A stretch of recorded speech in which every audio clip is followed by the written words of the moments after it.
राधे राधे दोस्तों, हमारी आज की कहानी है रिवाज के नाम पर लालच।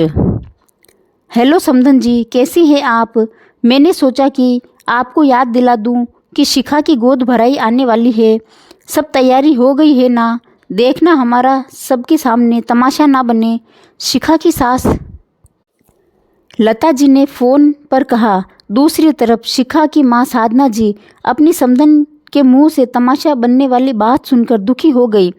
गुस्सा तो बहुत आया, लेकिन बेटी की सास को कुछ कह दिया तो बाद में बेटी को ही परेशानी होगी। ये सोचकर उन्होंने खुद पर संयम रखकर कहा, आप चिंता न करें, सब तैयारियां अच्छी चल रही है। आप तो बस हमारी बेटी शिखा का ध्यान रखें। हाँ हाँ ज़रूर, क्यों नहीं, आखिर आपकी बेटी हमारी बहू भी तो है, कहकर शिखा की सास ने फ़ोन काट दिया। साधना जी परेशान हो गई, क्योंकि अभी कुछ दिन पहले ही तो तीज का त्योहार गया था, जिसमें उन्होंने अपनी बेटी की ससुराल वालों के लिए खाने पीने का सामान और कपड़े वगैरह सब भिजवाए। शादी को 2 साल हो गए, लेकिन हर त्योहार पर बेटी की सास लता जी कुछ न कुछ लेने के बहाने ढूंढती रहती थी। हर बार कोई न कोई रिवाज बताकर अपना लालच पूरा करती थी। साधना जी ये सब समझती थी, लेकिन जहाँ बात रीति रिवाज की आ जाए वहाँ चुप रहने के अलावा और कोई चारा भी नहीं था। शिखा उनके घर की बड़ी बेटी थी। उसके 2 छोटे भाई बहन भी थे और दोनों ही पढ़ाई करते थे। उन दोनों का भी काफ़ी खर्चा होता था और साथ ही में शिखा के पापा को बैंक क्लर्क की नौकरी में तनख्वाह भी बहुत ज़्यादा नहीं थी, लेकिन फिर भी वह अपनी हैसियत से ज़्यादा ही बेटी को देते थे। शिखा को अपने घर की स्थिति के बारे में अच्छे से पता था।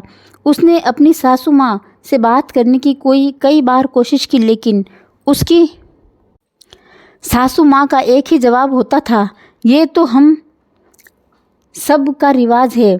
अगर तुम्हारे माँ बाप ये रिवाज भी नहीं निभा सकते हैं और थोड़ा सा देने में भी कंजूसी करते हैं, तो इसमें मैं क्या कर सकती हूँ? हमारी रस्म रिवाज तो उन्हें पूरी करनी ही पड़ेगी, और इस घर की बहू होने के नाते तुम्हारा भी यही फर्ज बनता है कि तुम इस घर के तौर तरीके अच्छे से अपना लो। सासू माँ तर्क वितर्क करना शिखा को अच्छा नहीं लगता था। उसे अच्छे से पता था कि उसकी कही हुई बातों का उसकी सासू माँ पर कोई असर नहीं होने वाला।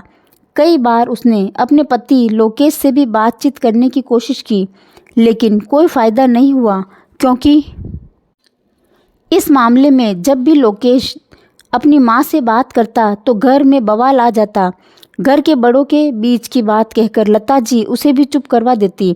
फिर गोद भराई की रस्म का दिन आया। शिखा के मम्मी पापा ने अपनी तरफ से सारा सामान बहुत अच्छे से दिया, लेकिन फिर भी लता जी ने उसमें कुछ ना कुछ कमी निकाल ही दी, क्योंकि उनका लालच दिन प्रतिदिन बढ़ता ही जा रहा था। फिर भी उन्होंने जाते जाते सबको सुना ही दिया। इस बार जो हुआ सो हुआ, मैं कुछ नहीं कहूँगी, लेकिन बच्चे के होने पर तो कम से कम हमारा मान सम्मान अच्छे से कर देना, और जो भी लाना हमारे रीति रिवाजों को ध्यान में रखकर ही लाना। ये बात सुनकर शिखा के घर वालों को बहुत गुस्सा आया, लेकिन हंसी खुशी का माहौल ना बिगड़े इसलिए सब चुप ही रहे, क्योंकि लता जी की आदत से आप सब वाकिफ हो चुके थे। फिर धीरे धीरे वक्त गुजरता गया। शिखा ने एक प्यारी सी बच्ची को जन्म दिया। सारी रस्में अच्छे से निभाई गई। फिर घर में शिखा की ननंद अन्नू की शादी की बात चलने लगी, और देखते ही देखते अन्नू का रिश्ता पक्का हो गया। सगाई के बाद जल्दी शादी का मुहूर्त निकल गया। घर में शादी की तैयारियां जोर शोर से चलने लगी। सब रस्मों रिवाजों के अनुसार शादी निपटने के बाद एक दिन अन्नू की सासू माँ अन्नू के घर मिलने आई। शिखा और लता जी ने उनका खूब अच्छे से स्वागत किया।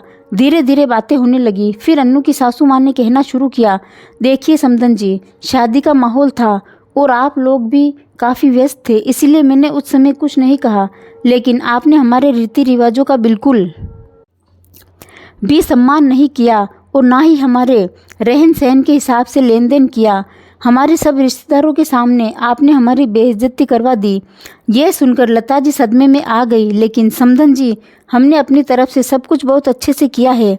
हमने अपनी बेटी की शादी में किसी तरह की कंजूसी नहीं की। पता नहीं कहाँ कमी रह गई जो आपको पसंद नहीं आया। देखिए लता जी, मेरा घर काफ़ी संपन्न है और मुझे लेन देन का कोई लालच नहीं, लेकिन बेटी की ससुराल वालों की रीति रिवाज तो किसी भी हाल में हर माँ बाप को निभाने ही पड़ते हैं, तो आप भी निभाइए और आगे से थोड़ा ध्यान रखना। यह सब बातें शिखा और लोकेश भी सुन रहे थे। उनके जाने के बाद लोकेश अपनी माँ के पास बैठा और कहने लगा, माँ, कहते हैं दुनिया में हर चीज़ घूम फिर कर वापस ज़रूर आती है।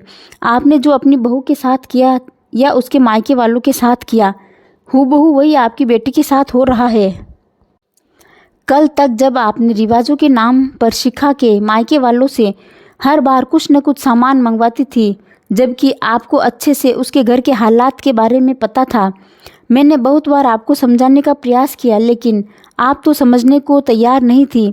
आज ठीक वैसे ही अन्नू के ससुराल वाले आपसे कोई ना कोई सामान मांग कर रहे हैं। भले ही आपने अपनी तरफ से अपनी बेटी को अच्छे से अच्छी चीज़ें दी हो, लेकिन उसकी सासू को कुछ भी पसंद नहीं आया। अब आपको कैसा लग रहा है? चाहे कुछ भी हो, अपने शौक़ और अपना घर तो अपनी कमाई से ही चलता है। फिर दूसरे की कमाई और दूसरों की चीज़ों पर लालच क्यों करना? कोई दुखी होकर आपकी फरमाइश पूरी कर रहा है ताकि आप उसकी बेटी को परेशान ना करें। क्या यह सही चीज़ है? अगर आप लालच ना दिखाती तो हो सकता है कि शायद अन्नू की सासू भी लालची ना होती। आपकी बहू शिखा के माता पिता भी आपकी बातों से इसी प्रकार दुखी होते होंगे। जब आप उन्हें कम लेन देन का ताना देती थी, लता जी को सब बात समझ में आ गई। फिर उन्होंने अपनी बहू शिखा का हाथ अपने हाथ में लेकर कहा, बेटा, मुझे माफ़ कर दे। मैं बेटे की माँ बनकर लालच में आ गई थी। मुफ्त का सामान देखकर और पाने की लालसा के चक्कर में अपने ही रीति रिवाज बनाए जा रही थी। आज मेरे साथ हुआ तब मैं महसूस कर पा रही हूँ कि तुम्हारी माँ पर भी यही सब बीता होगा। अब से मैं ऐसा कुछ भी नहीं करूँगी। मैं दिल से तुमसे माफ़ी मांगती हूँ। शिखा भी ये सब सुनकर अपनी सासू माँ के गले लग गई और उनके रिश्ते में मिठास वापस आ गई। तो दोस्तों, आपको ये कहानी कैसी लगी कमेंट बॉक्स में बताएं और इस कहानी को लाइक, शेयर और चैनल को सब्सक्राइब ज़रूर करें। धन्यवाद।